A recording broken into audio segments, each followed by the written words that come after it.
Mashinamiz Spark 125 motor, mexanika korobka bo'ladi. Bu mashina benzinda. Probegini ko'ringlar, 68 ming yurgan. Mashina qaltirashi ham bor mashinada. Keyin chirillaydi dedi. 92 benzin quysam ham chirillaydi dedi, 80 benzin quysam ham chirillaydi dedi. Buni programmaga olib qoldik. Qiladigan ishimiz injektorni yuvamiz. Injektorlarda muammosi bor buni. Keyin prashka qilamiz bu mashinani. Hozir programmani qilyapti. Hozir buni 95 benzinga prashka qilamiz. Yurishlari ham, tortish dinamikalari ham joy-joyiga keladi.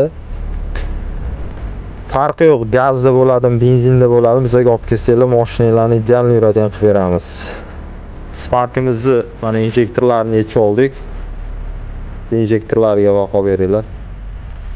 Injektorlarida saqich bo'lib yopishib qolgan. Shunaqa ham bo'lgan, 68 ming yurgan mashinada.